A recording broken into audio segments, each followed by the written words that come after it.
আপনি কি হরর ভালোবাসেন? তাহলে আপনাকে স্বাগতম ভয়ের রাজ্যে। প্রিয় দর্শক, আজ আমরা শুনতে চলেছি কিছু ভয়ঙ্কর ভৌতিক গল্প, যেগুলো আশা করি আপনাকে ভয়ের শিহরণ জাগাতে সক্ষম হবে। যদি ভিডিওটি ভালো লেগে থাকে তাহলে সাবস্ক্রাইব করে আমাদের সাথেই থাকবেন। তো চলুন শুরু করা যাক। যাই হোক, আমরা চলে যাব আমাদের প্রথম ঘটনায়। প্রথম ঘটনাটি সেটি হচ্ছে একটা ইমেল। সেই ইমেলটাই আমি আপনাদেরকে পড়ে শোনাতে চাই। আশা করছি ইমেলটি আপনাদের ভালো লাগবে। সত্য ঘটনা শুরুতেই লেখা আছে এবং এই ঘটনাটি পাঠানো হয়েছে আমাকে বেশ আগে। যিনি লিখছেন তিনি যেভাবে লিখছেন সেভাবে আমি পড়ে শোনাচ্ছি। আসসালামু আলাইকুম ভাইয়া, নিশ্চয়ই আল্লাহর অশেষ রহমতে আপনারা সবাই ভালো আছেন। আমি ভূত FM 2015-তে শেষ শুনি, এরপর আর শোনা হয়ে ওঠেনি। ঘটনাটি শেয়ার করছি এবং ঘটনার লোকেশন প্লাস কার সাথে ঘটেছে এই সব বিষয় বিস্তারিত আলোচনা করব ইনশাল্লাহ। ঘটনাটি 2015 সালের জানুয়ারি মাসের। তখন প্রচণ্ড শীত। আমি বগুড়া ব্যাটালিয়ন কলেজে পড়তাম সায়েন্স বিভাগে। আমি প্রথমে কলেজের পাশেই থাকতাম 2014-তে নিশিন্দারা উপশহরে। পরে আমার এক ক্লাসমেটের কথায় বৃন্দাবন পাড়া নামক একটা জায়গায় একটা মেসে উঠি।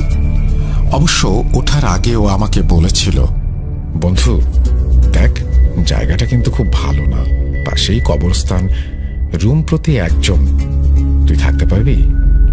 আর আমাদের কলেজে যাওয়ার পথটাও কিন্তু কবরস্থানের পাশ দিয়ে। আমরা মোটামুটি সবাই জানি কবরস্থান জায়গাটা বেশ নিরাপদ, কিন্তু ওইখানের ওইটা বেশ মর্মান্তিক। ওখানে নাকি এর আগেও অনেক ঘটনা ঘটেছে। আমি বললাম, দেখ, আমরা মুসলিম আর আমরা পড়াশোনার জন্য যাব, ওইসব নিয়ে মাথা ঘামানোর সময় নেই। আর তাছাড়া 5 ওয়াক্ত নামাজ পড়ি, সমস্যা হবে না ইনশাল্লাহ। ও বলল, ঠিক আছে, চলে আয়। তো আমি উঠে পড়লাম মেসে। বেশ কয়েক মাস ভালোভাবেই ছিলাম। ওখানকার ছোট বড় সব ভাইদের সাথেই বেশ ভালো মানিয়ে নিয়েছিলাম। তো মূল কথায় আসি। আমি যে মেসে থাকতাম ওইটা অনেক বড়। ওইটা ব্লক সিস্টেমে A থেকে E পর্যন্ত। আমি Eতে থাকতাম আর যে ছেলের ঘটনা ও Dতে থাকতো।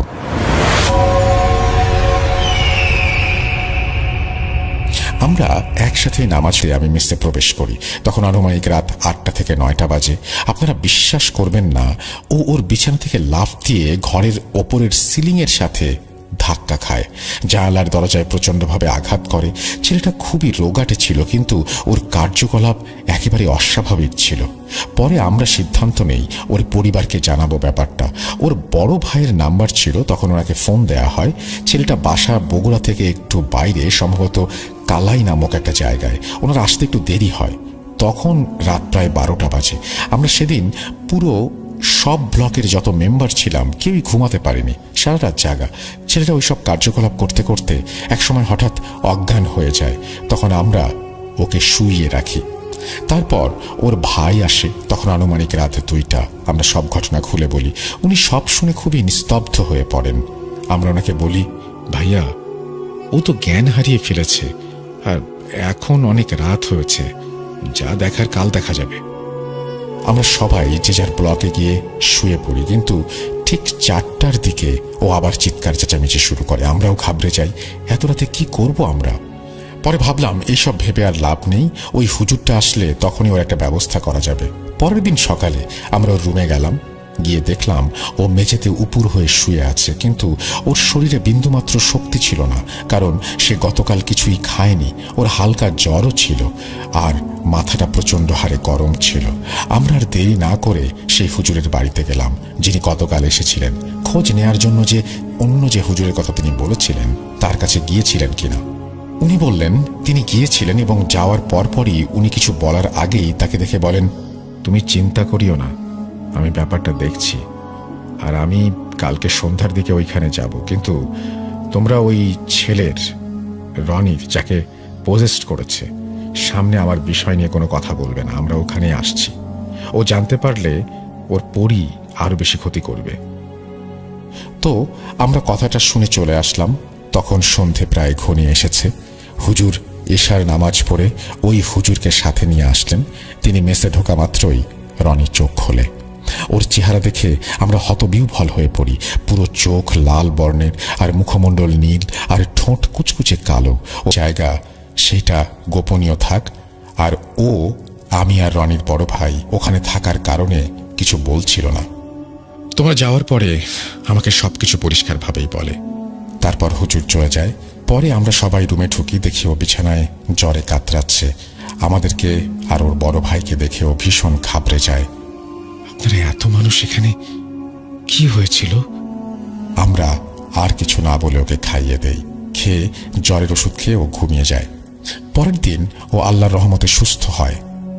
ওই ঘটনার পর আমরা গোরস্থানের ওই রাস্তা দিয়ে যাওয়া আসা বন্ধ করে দিয়েছিলাম, আর কেউ ওদিকে যেতাম না।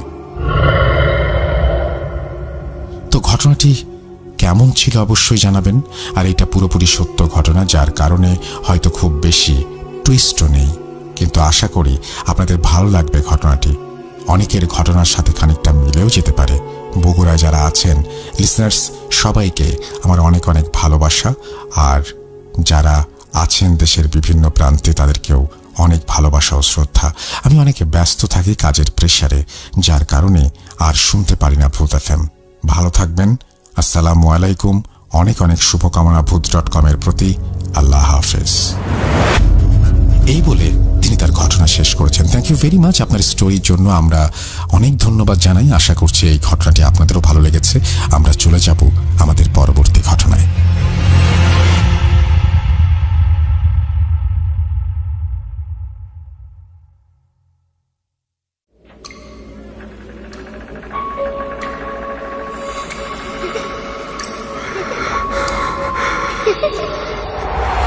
লুকোচুরি খেলবে? লুকোচুরি তুমি লুকাও, আমি ঠিকই তোমাকে খুঁজে পাবো।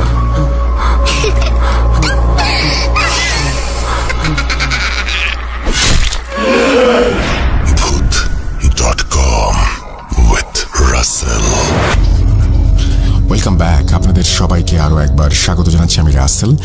আর আমি আপনাদের কাছে রিকোয়েস্ট করব কয়েকটা। সেই রিকোয়েস্টের মধ্যে প্রথম রিকোয়েস্ট হচ্ছে যে বেশি করে ঘটনা পাঠান। আমরা চমৎকার কিছু এপিসোড আপনাদের সামনে নিয়ে আসতে চাই, হাজির করতে চাই। সেই জন্য আপনাদের ঘটনা খুব বেশি প্রয়োজন, বিশেষ করে অডিও ক্লিপ অবশ্যই পাঠাবেন আমাদেরকে। আর এখনো পর্যন্ত আমি দেখতে পাচ্ছি প্রচুর আমাদের লিসেনার্স যারা আছেন, তারা পৃথিবীর বিভিন্ন প্রান্ত থেকে, পৃথিবীর অনেক জায়গা থেকে আমাদের ঘটনা পাঠাচ্ছেন। সেটা হতে পারে উত্তর আমেরিকা, সেটা হতে পারে ইউরোপ, সেটা হতে পারে আফ্রিকা, সেটা হতে পারে এশিয়ার অন্য দেশগুলো। স্পেশালি আমরা কানাডা, আমেরিকা, লন্ডন, এই সমস্ত জায়গা থেকে বেশ কিছু স্টোরি পাচ্ছি। আস্তে আস্তে সেই স্টোরিগুলো আপনাদের সামনে নিয়ে আসবো। আর একই সাথে আমরা ইন্ডিয়া থেকেও প্রচুর স্টোরি পাই। ইন্ডিয়াতে সুবিধা হয় যে আমাদের মানে যে ঘটনাগুলো তারা পাঠান, যেই বর্ণনা থাকে, মানে পরিস্থিতির বর্ণনা, সেই বর্ণনাগুলো আমাদের দেশের সাথেও খুব ভালোভাবে মিলে যায়, কারণ একদম পার্শ্ববর্তী দেশ। এবং যারা দেশের বাইরে থাকেন তারাও যখন বলেন সেটাও একটা ভিন্ন মাত্রা যোগ করে, কোনো সন্দেহ নেই। আমি বলবো যে আপনারা বেশি করে অডিও ক্লিপ পাঠান। আমাদেরকে সবচেয়ে বেশি ঘটনা পাঠান যারা, তারা হচ্ছে, আমি এই জন্য নামটা সবার মধ্যে ঢুকাইনি, আমি আলাদাভাবে বলছি, তারা হচ্ছে যারা আমাদের লিসনার্স যারা মিডল ইস্টে থাকেন। আপনাদেরকে অসংখ্য ধন্যবাদ। আপনাদের ভালোবাসার কোনো তুলনা হয় না। এবং আপনারা, আমি জানি যে প্রচণ্ড ব্যস্ত সময় কাটান, কাজ কর্ম নিয়ে নানান রকমের ব্যস্ত থাকে, তারপরেও সময় করে যে আমাদের শোনেন এবং তারপরে আবার ঘটনাও পাঠান, এই জন্য আমি অনেক বেশি কৃতজ্ঞ। আমার ভালোবাসা নিন, আমার শ্রদ্ধা গ্রহণ করুন। আশা করছি এভাবেই পাশে থাকবেন। সত্যি কথা বলতে যেটা, আপনারাই আমার সামনে এগিয়ে যাবার ভরসা। এবং সেই কারণেই সাহস করে ইউটিউবে শো করতে আসা। আমি যখনই আপনাদেরকে বলি যে সাবস্ক্রাইব করতে হবে, আমি দেখছি যে আপনারা সাবস্ক্রিপশন শুরু করে দিয়েছেন। আমি যখন বলি যে ফেক চ্যানেলগুলোতে গিয়ে শুনবেন না, আপনারা সেটাও করছেন। এর চাইতে বেশি আর কি চাইতে পারি? মানে এত কষ্ট করে একটা শো প্রিপেয়ার করার পরে যখন দেখি কোনো ফেক চ্যানেল সেই শোটা তুলে দিয়েছে তাদের ব্যক্তিগত স্বার্থের কারণে, তখন সত্যি কষ্ট পেতে হয়। আপনারা সচেতন, সে কারণে আপনারা, আমি জানি যে এইরকম কোনো ফেক চ্যানেলের মাধ্যমে আমাদের শো শুনবেন না, কারণ সবকিছু এখন অ্যাভেলেবেল সব জায়গাতেই। আমাদের চ্যানেল এবং আমাদের স্বাধীন মিউজিক অ্যাপ সব জায়গাতেই এটা আপনি চাইলেই পাবেন, সুতরাং অন্য কোথাও যাবার তো কোনো দরকার আমি অন্তত দেখি না। যাই হোক, আমি চলে যাব আমাদের পরবর্তী ঘটনায়। আশা করছি এই ঘটনাটিও আপনাদের ভালো লাগবে। যদি ভালো লাগে অবশ্যই আমাকে জানাবেন। যেভাবে লেখা আছে আমি সেভাবেই পড়ে শোনানোর চেষ্টা করছি। ঘটনাটি যিনি পাঠিয়েছেন তিনিও পড়ে শোনানোর অনুরোধ করেছেন। তারপর তিনি লিখছেন, আসসালামু আলাইকুম রাসেল ভাই, কেমন আছেন তা জানতে চাইলাম না। আমি আগে প্রথমে সালামের উত্তরটা নিই, ওয়ালাইকুম সালাম। এবং তারপরে তিনি বলছেন, জানি আপনি সবসময় ভালো থাকেন, ভালোর দলে থাকেন। আমি মোহাম্মদ আতিফুজ্জামান, রাজশাহী জেলার গোদাগাড়ী উপজেলার ঋষিকুল ইউনিয়ন থেকে লিখছি। আমি এবং আমার বন্ধু মোহাম্মদ সানি দীর্ঘ সময় ধরে আপনার শোটি শুনে আসছি। অনেকদিন থেকেই ইচ্ছে ছিল আমাদের গ্রাম কেন্দ্রিক কিছু ঘটনা শেয়ার করব, কিন্তু তেমন সময় ও সুযোগের অভাবে তা হয়ে ওঠেনি। কিন্তু কিছুদিন আগের একটা ঘটনা আমাদের গ্রামের সকলের জীবন বদলে দিয়েছে। ঘটনাটি গত 19শে আগস্ট 2022-এর একটি ঘটনা। ঘটনাটি যার সাথে ঘটেছে তার নাম মোহাম্মদ নাজিম উদ্দিন। তিনি বর্তমানে আমাদের মাঝে থেকে বিদায় নিয়ে পরলোক গমন করেছেন।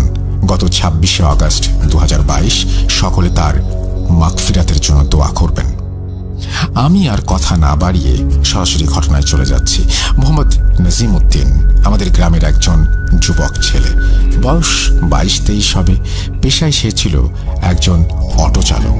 1 বছর হলো তিনি বিয়ে করেছেন এবং 21 দিন হলো তার ঘর আলো করে একটি ছেলে সন্তান জন্ম নিয়েছে। সঙ্গত কারণে আমি তার স্ত্রী এবং সন্তানের নাম এখানে প্রকাশ করছি না।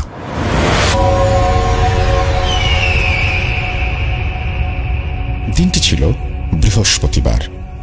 প্রতিদিনের মতো নাজিম সকালে অটো নিয়ে শহরে চলে যায় এবং সারাদিন অটো চালিয়ে দুপুর নাগাদ বাড়িতে ফিরে আসেন এবং তার ছেলের খবর শুনে ভীষণ খুশি হন এবং সেদিনই সন্ধ্যাবেলায় পুরো গ্রামে মিষ্টি বিলান।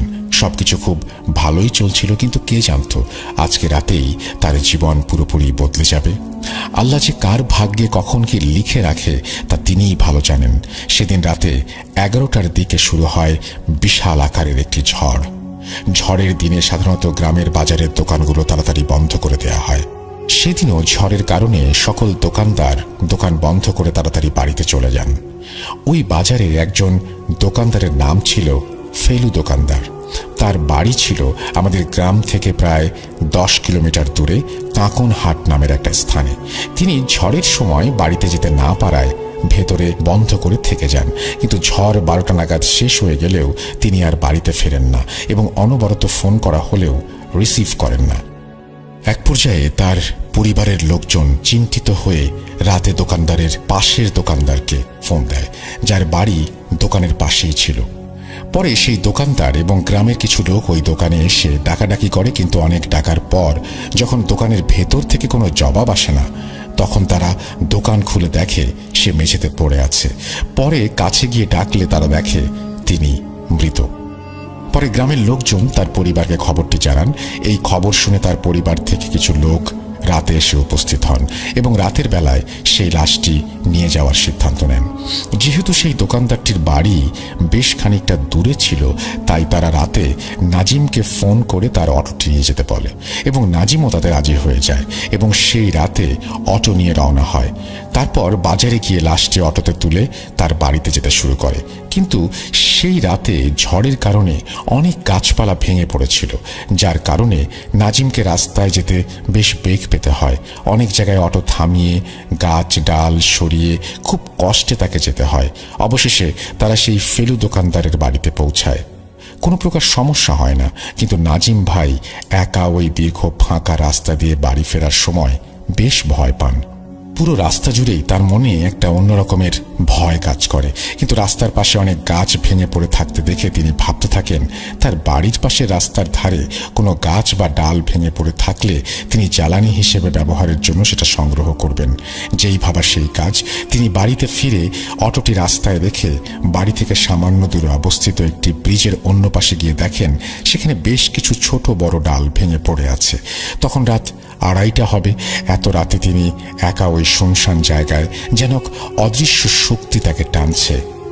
আমাদের গ্রামের পরবর্তী গ্রামের নাম বিন্ধপুর। 2 গ্রামের মধ্যবর্তী দূরত্ব 1 থেকে 1.5 কিলোমিটার হবে। আমাদের গ্রাম পেরিয়ে কিছুটা গেলেই একটা ব্রিজ পড়ে। সেই ব্রিজের আগে সবকিছু স্বাভাবিক থাকে, কিন্তু ব্রিজের ওই পারে গেলেই মনে হয় একটা অন্যরকম ভয় যেন জড়িয়ে ধরে। ব্রিজের পর থেকে রাস্তার দুই পাশে সারি সারি গাছ, এই গাছগুলো পেরিয়ে আবার শুরু হয়েছে একপাশে তাল গাছের সারি, এরপর আবারও ছোট কালভার্ট, এখান থেকে একটা মাটির পার্শ্ব রাস্তা অন্যদিকে চলে গেছে এবং মেইন রোডের পাশেই রয়েছে একটি ঘন বাঁশঝাড়। বাঁশঝাড়ের ভেতরে আছে একটি পুকুর, কিন্তু বাঁশঝাড়টা এতই ঘন যে রাস্তা থেকে ভালোভাবে দেখা যায় না। এই বাঁশঝাড় কেন্দ্রিক অনেক ঘটনা আছে। সেই রাতে নাজিম বাড়িতে এসে তার বাবাকে ডেকে রাতেই দেখে আসে সেই ডালটি কাটতে আসতে চায়। এত রাতে ডাল কাটতে যেতে তার মা বাবা অনেকে বারণ করে, কিন্তু সে কিছুতেই কারো কথা শোনে না এবং একটি দা নিয়ে বাড়ির বাইরে চলে যায়। কিন্তু তার কুকুরগুলো এসে তার পথ আটকায়। নাজিম ভাইয়ের বাসায় 2টি কুকুর ছিল এবং কুকুরগুলো নাজিম ভাইকে অনেক ভালোবাসতো। নাজিম ভাই যতক্ষণ বাড়িতে থাকতো কুকুরগুলো তার সাথেই থাকতো।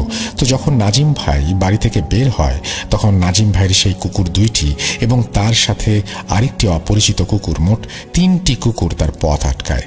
এর মধ্যে যে কুকুরটি অপরিচিত ছিল সে বারবার নাজিম ভাইকে আটকানোর চেষ্টা করেছে এবং বারবার নাজিম ভাইকে কামড়াতে এসছে, কিন্তু অপরপক্ষে বাড়ির কুকুর 2টিও নাজিম ভাইকে আটকানোর চেষ্টা করেছে, কিন্তু তারা কোনো প্রকার কামড়ানোর চেষ্টা করেনি, বরং ওই অপরিচিত কুকুরটি থেকে নাজিম ভাইকে রক্ষা করে চলেছে এবং তারা কোনোভাবেই নাজিম ভাইকে সামনে এগোতে দিচ্ছে না। নানাভাবে তারা নাজিম ভাইকে আটকানোর চেষ্টা করছে। কেউ লুঙ্গি মুখে দিয়ে টানছে, কেউ গা ঘেঁষে ঠেলছে। এভাবে প্রায় 20 মিনিট ধরে তারা নাজিম ভাইয়ের পথ আটকানোর পর তাকে আটকাতে সফল হয়। অবশেষে নাজিম ভাই বলে যে, তোরা যখন আমাকে যেতেই দিবি না, তোরা ঠিক আছে, আমি রাতে যাচ্ছি না, আমি কালকে খুব সকাল সকাল যাব। এরপর তিনি বাড়িতে এসে নিজে খাওয়া দাওয়া করেন এবং তার কুকুরগুলোকেও খাওয়ান, আর তারপর ঘুমোতে যান। কিন্তু তিনি একা ঘুমোতে পারেন না, তার খুব ভয় লাগতে থাকে। পরে তিনি তার মাকে ডাক দেন এবং বলেন, আমার তো খুব ভয় লাগছে, তুমি একটা কাজ করো, তুমি আমার ঘরে ঘুমাও আর আমি আব্বার সাথে ঘুমাই। এরপর রাতে আর কিছুই হয় না। পরের দিন সকালে নাজিম ভাইয়ের ঘুম ভেঙে যায়। দিনটি ছিল শুক্রবার। সাধারণত নাজিম ভাই প্রতিদিন বেলা করে ঘুম থেকে ওঠে, কিন্তু সেদিন খুব সকালেই তিনি ঘুম থেকে ওঠেন। রাতে দেখে আসা ওই ডালটি কাটতে চলে যান, আর তার সাথে বাবা ও মাও গিয়েছিল। যেহেতু আগের দিন রাতে বৃষ্টি হয়েছিল তাই গাছগুলো সব ভেজা ছিল, তাই যারাই তাকে গাছে উঠতে দেখেছে তারাই তাকে মানা করেছে, কিন্তু কে শোনে কার কথা। সে গাছে উঠে ডালটি কাটতে শুরু করে। এক পর্যায়ে ডালটি তাকে নিয়ে রাস্তার ওপরে পড়ে যায়। প্রথমে নাজিম ভাই, তারপর ডালটি তার উপর পড়ে। ফলে নাজিম ভাইয়ের বাম হাত এবং বুকের পাঁজরের হাড় ভেঙে যায়। এছাড়াও তিনি মাথাতে গুরুতরভাবে আঘাত পান। তখন তার বাবা মা, আশেপাশের জমিতে কাজ করা কিছু লোকজন তাকে এখান থেকে তুলে রাজশাহী মেডিকেল কলেজে নিয়ে যায় এবং আইসিইউতে ভর্তি করা হয়। অল্প কিছু সময়ের মধ্যে এমন একটি মর্মান্তিক ঘটনা ঘটে যায়। নাজিম ভাই খুবই ভালো মানুষ ছিলেন, তাই সকলের তার জন্য চিন্তা, তার জন্য দোয়া করতে থাকে সবাই। কিন্তু নাজিম ভাইয়ের অবস্থা এতটাই খারাপ ছিল যে সবারই মনে চিন্তা যাচ্ছিল যে তিনি মনে হয় আর বাঁচবেন না। অপরদিকে আমাদের পাড়ার একজন বয়স্ক মহিলা, কিছু কারণবশত তার নাম এখানে লিখছি না, আমরা তার ছদ্মনাম দিচ্ছি জাহেদা বিবি। আমাদের গ্রামের সবাই জানে তার কাছে একটি জিন থাকে। এর প্রমাণও গ্রামবাসী অনেকবার পেয়েছে। যেমন কিছু বিপদের সংবাদ তিনি আগে থেকে বলে দিতে পারতেন। ঘটনাক্রমে নাজিম ভাইয়ের সাথে এই মর্মান্তিক ঘটনা ঘটার তৃতীয় দিন জাহেদা বিবিকে তার সাথে থাকা জিনটি জানান যে গত ঝড়ের রাতে ব্রিজের ওই পারে কিছু দুষ্টু জিনের আগমন ঘটেছে। তিনি আরও বলেন তারা নাকি একজন যুবক বয়সের ছেলের প্রাণ চায় এবং তারাই নাকি নাজিম ভাইকে সেই দিন গাছ থেকে ফেলে দিয়েছে। তিনি বলেন নাজিম খুড়া নিয়ে যাবেই, তাকে বাঁচানো কোনোভাবে সম্ভব নয়। আর শুধু যে নাজিমকে নিয়ে যাবে তাই না, এরপরও তারা কাউকে নিতে পারে। এতে গ্রামবাসী আতঙ্কিত হয়ে পড়ে। এরপর তিনি এই বিপদ থেকে বাঁচার উপায় জানান। তিনি সবাইকে বলেন গ্রামের সকল যুবক ছেলেদের কাছ থেকে টাকা তুলে মসজিদে দান করতে এবং 1 কেজি মিষ্টি কিনে দুপুর 12টার মধ্যে সেই গাছটির নিচে রেখে আসতে। সেই গাছের জন্য তিনি তার আরও 2জন মহিলাকে যেতে বলেন। পরে গ্রামবাসীরা তার কথা মতোই কাজ সম্পন্ন করেন এবং ওই মিষ্টিগুলো সেই গাছের নিচে রেখে দেন। এই মিষ্টি নিয়েও আরেকটি অদ্ভুত ঘটনা ঘটে।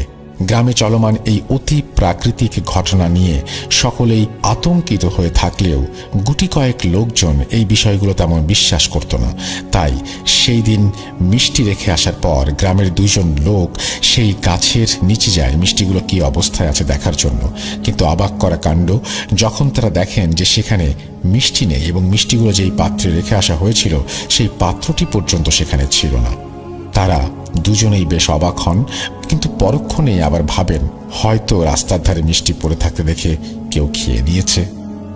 কিন্তু তাদের এই ধারণাটি ভুল প্রমাণিত হয় যখন তারা পরের দিন সকালে সেই গাছের পাশ দিয়ে কাজের জন্য জমিতে যাওয়ার সময় মিষ্টিগুলো গাছের নিচেই দেখতে পান।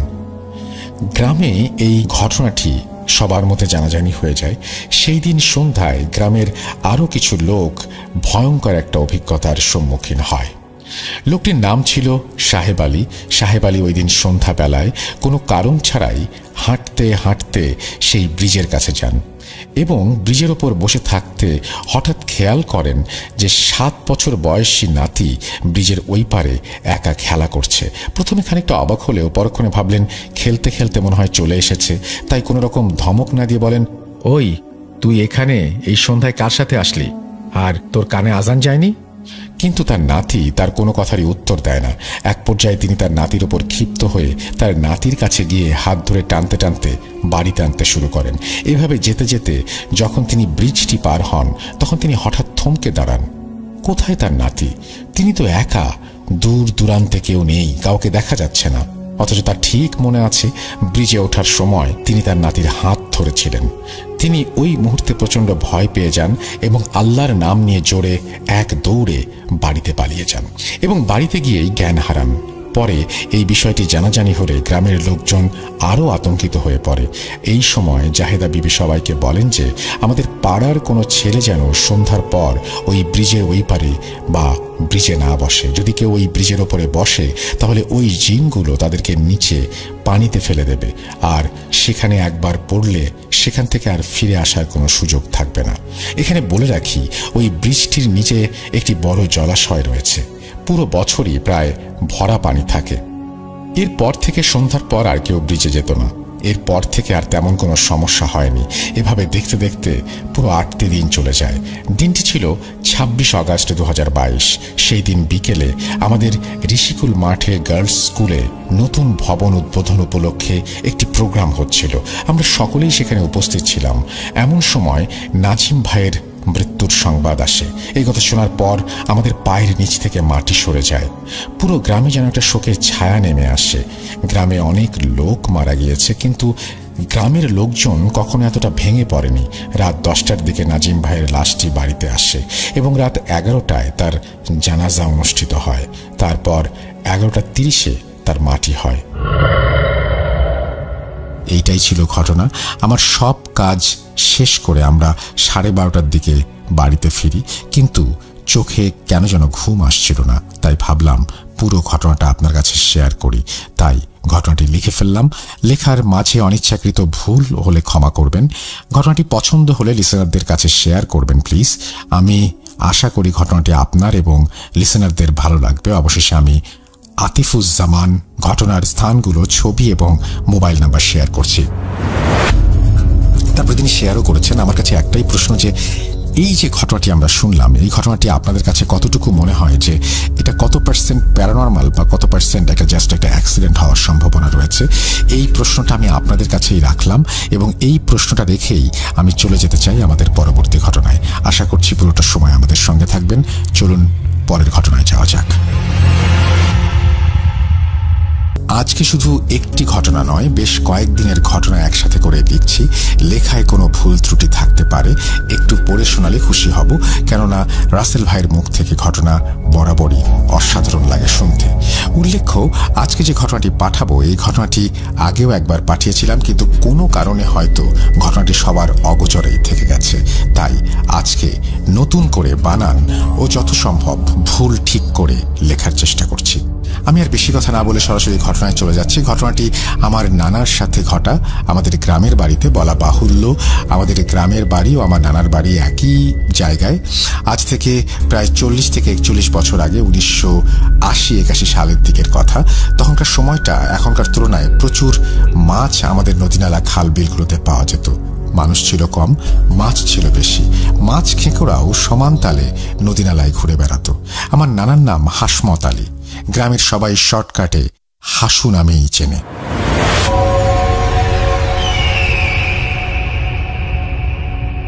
তখনকার সময় মাছ ধরাটা একরকম নেশাই ছিল।